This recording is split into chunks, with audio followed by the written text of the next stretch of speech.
fade in, sweeping plains under a steel-gray sky. The wind rolls like a tide over the open land, bending brittle grass as if whispering secrets too cruel to speak aloud. The wagon groaned with every turn of its splintering wheels, struggling against the mire of an unmarked trail. A storm loomed in the west, dragging its bruised clouds across the horizon like a curtain about to fall. Inside the creaking frame sat Clara Bennett, 30 years old and already worn by more than her age should allow. Her face, pale and puffed from weeping, had not seen rest in days. Dirt clung to the hem of her dress. Her hands, swollen at the knuckles and raw at the fingertips, gripped the children close, not out of fear, but the desperate instinct to hold on to the last things she had left. Thomas, 8, sat silent beside her, jaw clenched, staring ahead. A boy trying not to cry in front of his mother. He didn't know what shame was, not yet, but he could feel it breathing down his neck like the chill from the northern winds.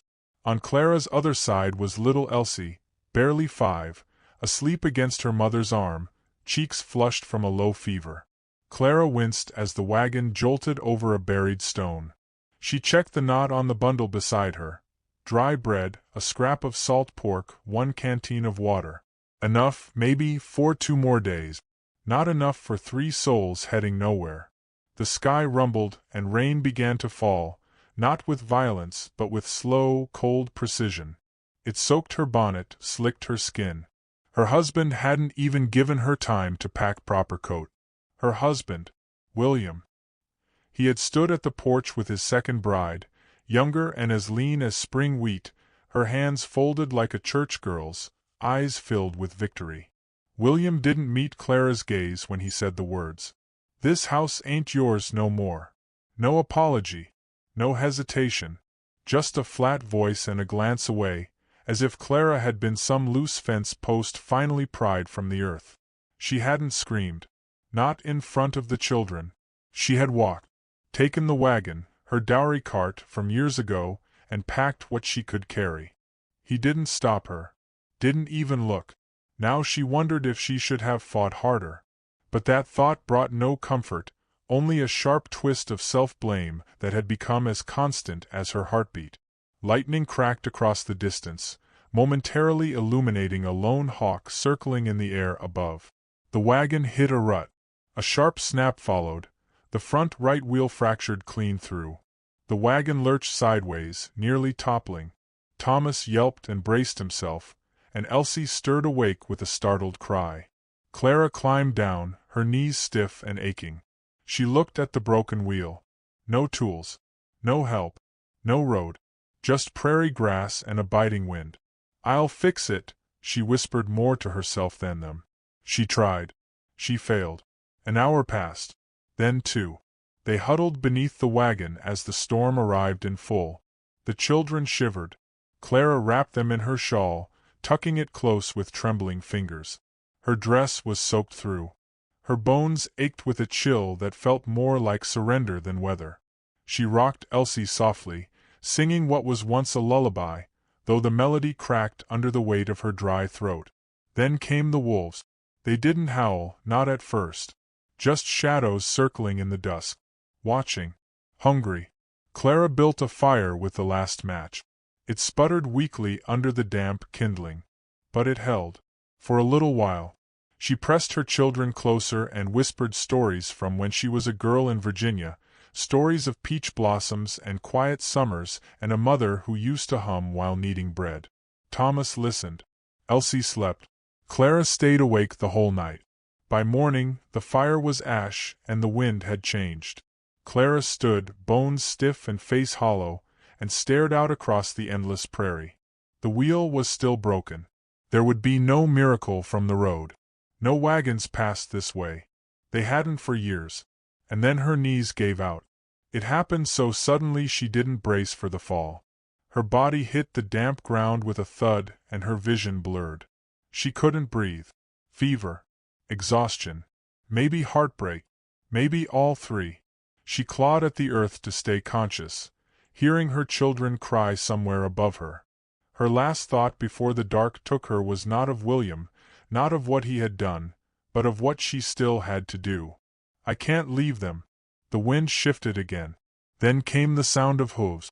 Heavy, rhythmic, distant at first, then nearer. A shadow dismounted beside her. Boots sank into mud. A warm flannel coat draped across her back. Strong arms lifted her gently, without haste. She stirred enough to see a face, not young but not old, bearded, weathered, eyes like flint but kinder than they should have been. No words were spoken. The man checked the children, touched their foreheads, lifted them with practiced ease. He tied the wagon to his horse and led them westward, away from the storm, away from the broken wheel, away from the last failure Clara Bennett would ever carry alone. When she awoke again, it was inside a cabin made of hand-hewn logs. The walls creaked in the wind, but they stood strong. There was warmth here. A fire danced in a stone hearth. Her children were wrapped in quilts beside her, cheeks pink and soft with sleep. On the table nearby, a bowl of stew steamed. She tried to sit up, but winced at the pull in her shoulders. A voice, low and firm, spoke from across the room. "You don't have to move yet." She turned. The man stood in the shadows, leaning against the doorway. He looked like a man born to the land, broad shoulders, sun-scorched skin, hands too large for gentleness, and yet he held a cup of water with the care of a father with a sick child. He didn't ask her name, didn't explain why he had stopped. He simply placed the cup beside her and nodded once. "My name's Micah Hale," he said after a pause. "You and your kids are safe here." She wanted to thank him, but the words stuck. Her lips quivered. Her eyes burned. Not from sadness, but from the unbearable contrast between this moment and every one that came before it. Micah stepped back, sensing her silence, and left the room without another word. Outside, the wind began to quiet. Inside, Clara let the first breath of safety settle into her chest. She hadn't been saved. Not yet. But the dying part of her, the part that William had tried to bury under shame and abandonment, had paused its descent. And in that pause something stirred. Not hope. Not yet. But possibility. Fade to black. Smoke curled from the chimney as the wind softened against the flanks of the hills. Dawn cast a pale light through the cabin's modest window, settling in golden lines across the wooden floor. Inside, Clara sat on the edge of a narrow cot, quilt draped over her lap, hands clasped tightly as if holding herself together. Thomas and Elsie still slept in the bed beside her, breaths slow and even. Their skin was warm now. Color had returned to their cheek. Clara touched their foreheads one by one, something between prayer and disbelief in her fingertips. Her own bones still ached from the fever, but it was the silence that unnerved her most, an unfamiliar, unthreatening stillness. Not the kind that hides danger in the dark, but the kind that suggests the world, if only for a moment, has nothing more to take. The door creaked. Micah Hale entered, a bucket of water in one hand and a worn wool blanket over his shoulder. His movements were careful, almost methodical. He glanced at her but said nothing, his expression unreadable. He placed the water by the hearth and knelt to stoke the fire. The crackle of fresh wood filled the space between them. "I boiled it," he said quietly, still facing the flames. "The water." Clara gave a faint nod. She didn't have words, not yet. Gratitude lived somewhere behind her ribs, but it hadn't found its way to her mouth. What came instead was a question, soft and broken. "Why did you stop?" Micah straightened but didn't meet her eyes. "Saw smoke," he said. "Heard the wolves." A pause. "Figured it wasn't a fair fight." He left it there. She watched him for a long moment, trying to decipher the man. He was neither warm nor cold, neither friend nor stranger. He spoke like someone who had long since stopped expecting kindness in return, and acted like someone who offered it anyway. When the children stirred, he turned and nodded toward the door. "If they can walk, let them stretch their legs. There's a patch of sun out back." That afternoon, Clara stepped outside for the first time. The cabin sat on a gentle slope overlooking the valley. A few cattle grazed in the distance. There was a barn, a well, a small garden bordered by stacked stones. Everything was sturdy, plain, and tended with care. A solitary place, but not forsaken. Thomas kicked at the dirt, inspecting horse tracks near the barn. Elsie ran toward a cluster of dandelions, giggling for the first time in weeks. Clara stood barefoot in the grass, blinking back tears she hadn't invited. Micah was chopping wood near the fence line. His shirt sleeves rolled to the elbow, arms corded with strength. He paused when he saw her, nodded once, and went back to work. No questions, no intrusion, just quiet presence.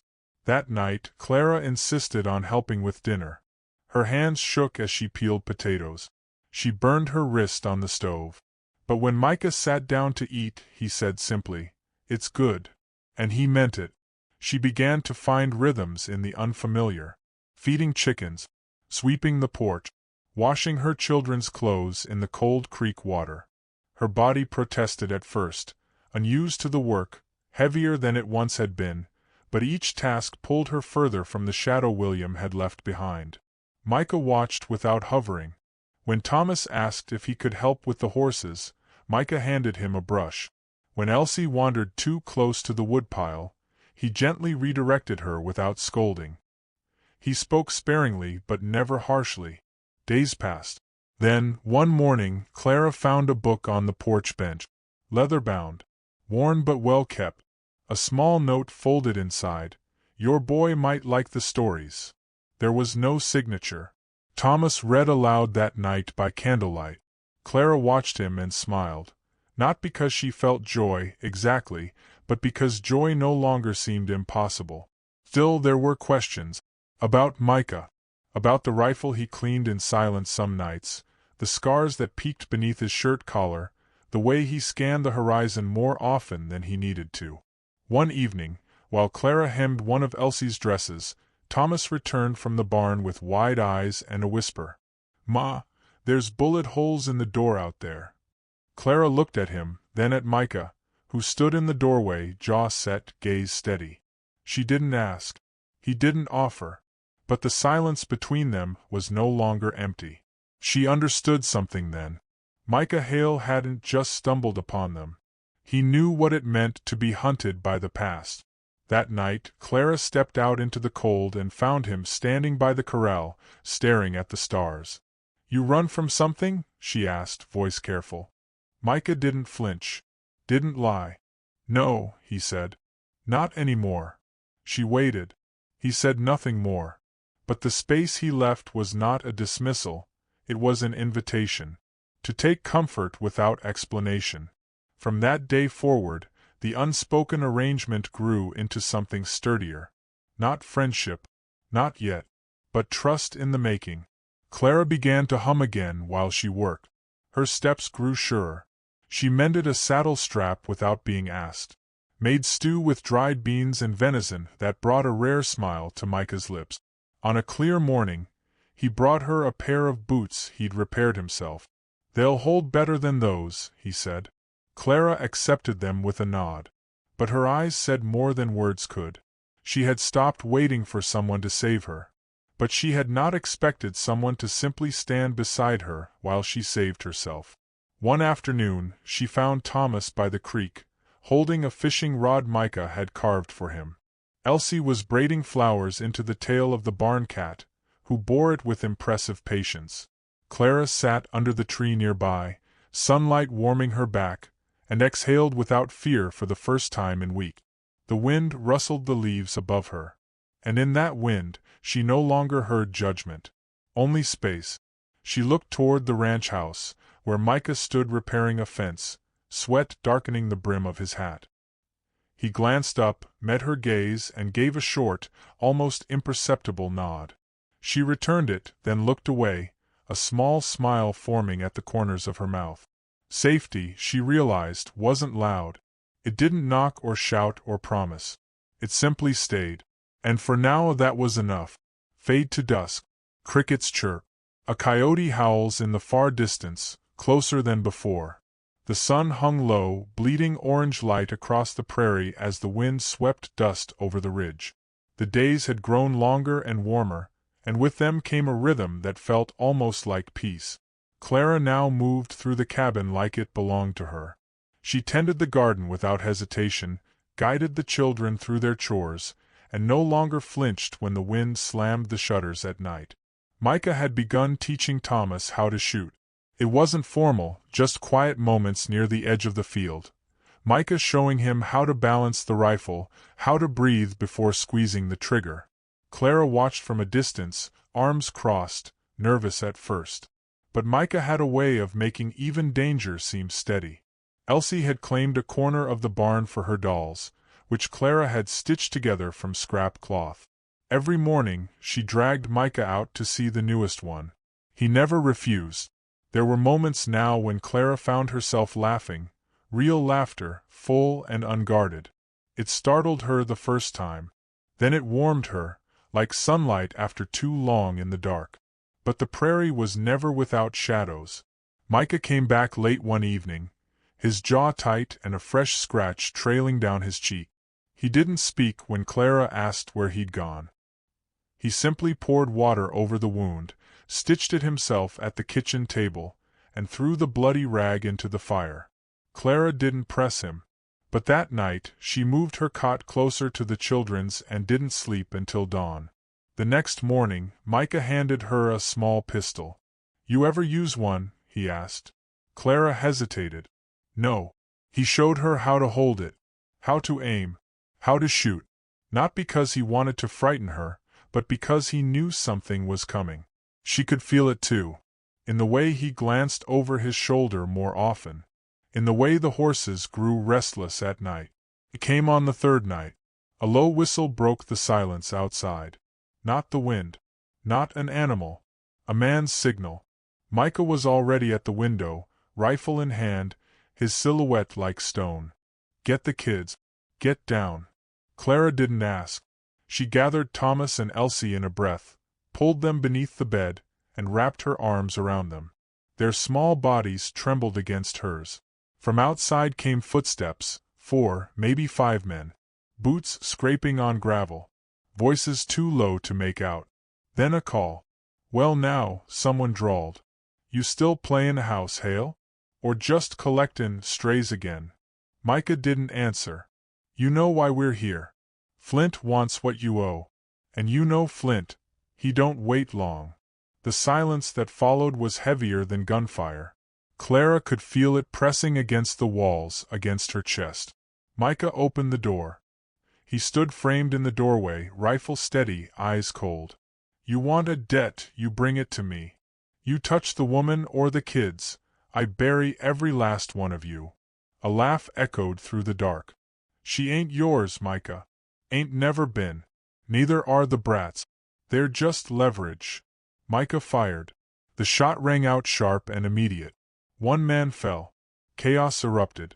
Clara pressed the children tighter to her chest as bullets ripped through the cabin walls. Splinters flew. Thomas whimpered. Elsie sobbed. Micah moved like water.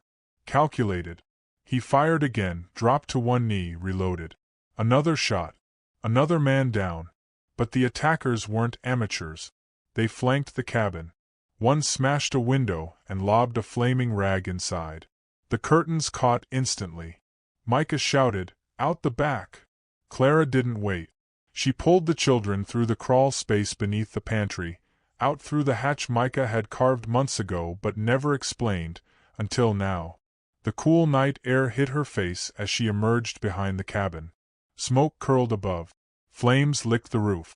She turned to help the children out, just as a hand clamped around her wrist. "Got you," a voice snarled.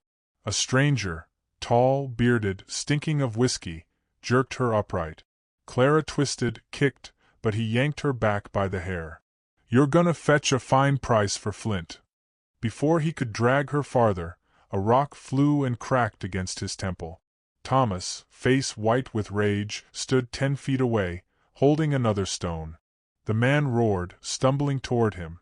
Clara saw the pistol, Micah's pistol, half buried in the dirt. She lunged. Her hand closed around it. She rose, shaking, aimed at the man's chest, and pulled the trigger. The shot split the air. The man dropped. For a moment the world was silent.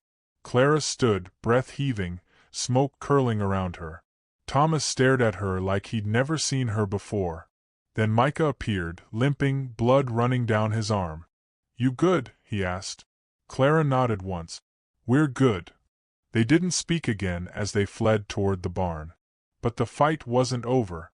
Flint Raleigh waited there, astride his horse, a revolver in hand and a sneer across his face. "Well," he said, "this is a picture." Micah stepped forward. "You should have stayed in Kansas," Flint said. Micah raised his rifle. Flint fired first. The shot missed wide. Micah returned fire. The bullet caught Flint's shoulder, spinning him from the saddle.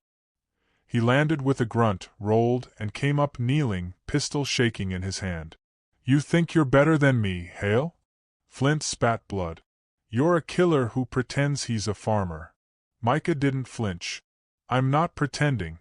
I'm trying." Flint laughed, then charged. The two collided. Micah knocked the gun aside, slammed Flint into the barn door. Fists flew. Blood splattered across the dirt. Clara watched, frozen, holding the children back. She didn't know who would fall first. Micah took a hit to the gut and staggered. Flint drew a knife, raised it high. Clara acted. She grabbed a pitchfork from the stall and ran forward. She didn't scream. She didn't hesitate. She drove it into Flint's thigh. He howled, dropping the blade. Micah seized the moment, tackled him, and drove his fist down, once, twice, until Flint stopped moving. The night fell quiet. Micah stood, bleeding and breathless. Clara dropped the pitchfork, hands trembling. Their eyes met across the chaos. Micah gave a single nod. "You did good," he said, voice low. Clara shook her head. "I did what I had to." The children clung to her. Micah holstered his rifle and reached for his canteen. In the distance, the cabin still burned. They watched it together, everything they'd built over weeks reduced to ash. But they were alive. And for now, that was enough. Micah turned to her. "There's another place. North Ridge. Old Trapper's Lodge." Clara looked at her children. Then back at him. "Can we make it by morning?" He nodded. "If we leave now." She didn't hesitate. "Then let's go." As they walked into the night, smoke trailing behind them, Clara glanced at the stars above, brighter than ever. She had killed a man tonight. Saved her son. Saved herself. And whatever tomorrow held, she would meet it not as a cast-off wife, not as a burden, but as a survivor. Behind them, the last flame from the cabin guttered out. Ahead of them, the trail curved into shadow. But they did not walk it alone. The trapper's lodge was smaller than the cabin they'd lost, but the walls were thick and the roof held firm. It stood at the edge of a tree line, half buried in snowdrifts even in early spring, with a clear view of the valley below. Micah had found it years ago, when his life had still been a trail of shadows and silence. He hadn't expected to return to it, not with company, not with reasons. Inside, Clara swept away the dust, rebuilt the hearth, and strung heavy quilts across the window frames to keep the cold from stealing warmth in the night. Her fingers bled from splinters and rough fabric. She never once complained. The children adjusted faster than expected. Elsie discovered a trapdoor that led to a storage cellar and claimed it as her secret fort.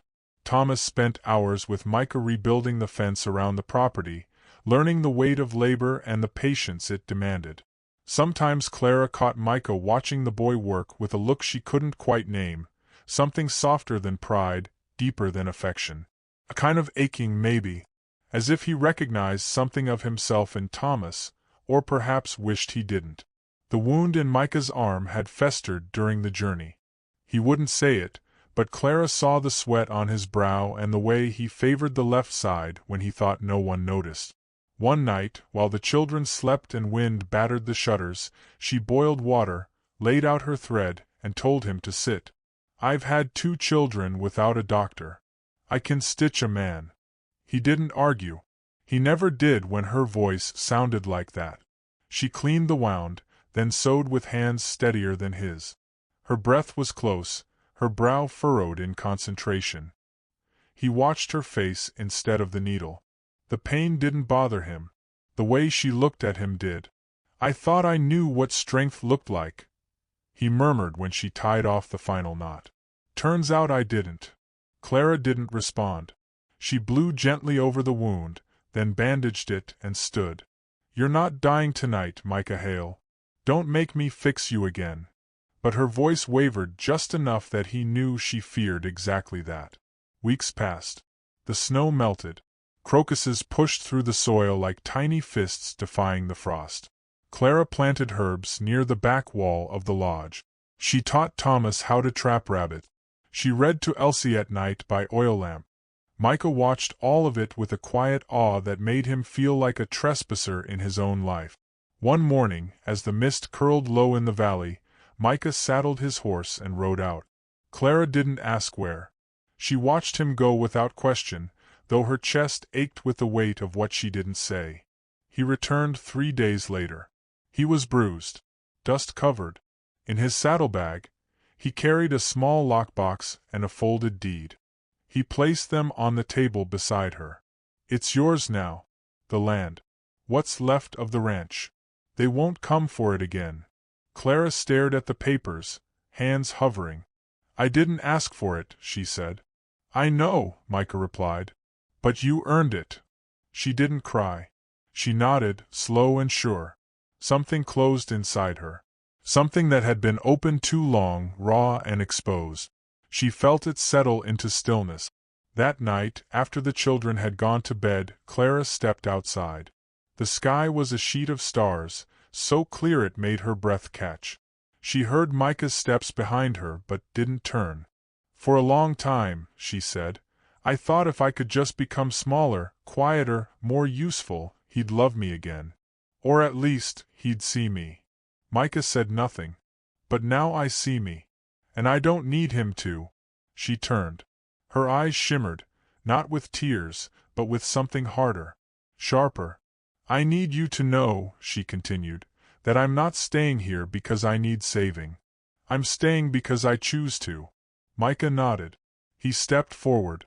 Not close enough to crowd her, just enough for his voice to land softly.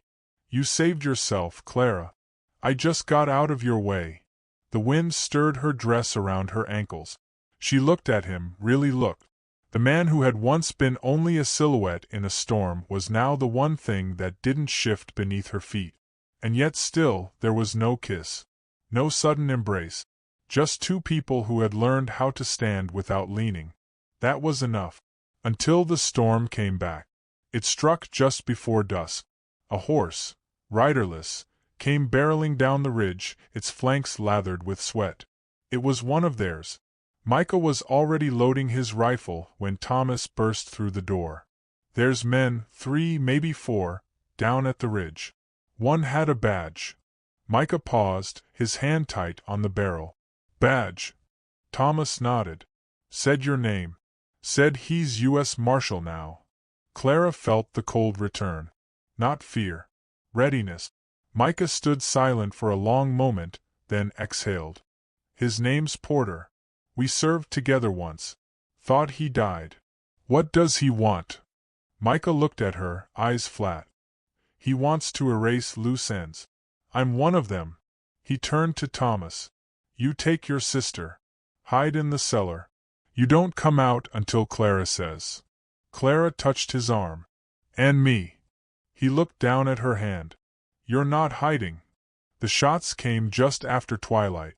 Porter and his men didn't announce themselves. They moved like wolves, silent and swift. But Micah had laid trap. He knew this land now. He used the wind, the ridges, the sound of running water. 2 men went down before they even saw him. Porter made it to the lodge. He kicked open the door, gun drawn. Clara stood there alone, arms raised, pistol tucked beneath the apron folds. Her face calm. Porter smiled. "Well, hell. You're the widow, aren't you? Or close enough." She said nothing. He stepped closer. "Where's Hale?" "He's not hiding," she said. "He's watching." Then Porter felt it, the cold circle of a rifle barrel pressed to his back. Micah's voice was low and final. "Drop it." Porter turned, slow. You think you can outrun ghosts, Micah? Micah didn't answer. He pulled the trigger. The shot blew Porter backward into the doorframe. He crumpled, unmoving. Micah lowered the rifle. The silence that followed was deafening. Clara exhaled, knees trembling. Micah turned to her, blood seeping through his sleeve again, but his eyes were steady. It's over, he said. But Clara shook her head. No. It's just beginning. They buried Porter and his men in unmarked graves beneath the ridge. Said no words. Left no stones. Some stories didn't need telling. Spring broke in full that week. Grass grew fast, wildflowers clawed through the frost, and a pair of redbirds nested in the lodge's eaves. One afternoon, Thomas came to Clara while she shelled peas and asked if he could call Micah. She paused, heart swelling, fingers suddenly still. Then nodded. You ask him, she said. Later, when Micah heard the word come from Thomas's mouth, he didn't speak. He simply knelt, pulled the boy into his arms, and held him like something long overdue. That night, Clara sat on the porch as the sun vanished in slow gold across the hills. Micah sat beside her. You ever think, she said softly, that maybe you weren't meant to run forever? Micah leaned back, eyes on the sky. You ever think maybe I was meant to stop for you? She smiled. The wind picked up again. But it didn't feel cold. Inside, the children laughed. Outside, the land stretched on, wild, untamed, and finally theirs. Clara reached for Micah's hand. And this time, he didn't let go. If this story moved you, the journey of a woman cast aside, yet rising from the ashes with strength, love, and quiet defiance, take a moment to reflect. Clara's resilience, Micah's quiet courage, and the bond they forged in the wild frontier remind us that sometimes the family we build from struggle is stronger than the one we lose. If you believe in stories of survival, redemption, and the power of choosing your own path, like this video, share it with someone who needs hope, and don't forget to subscribe for more powerful tales of human spirit and second chances.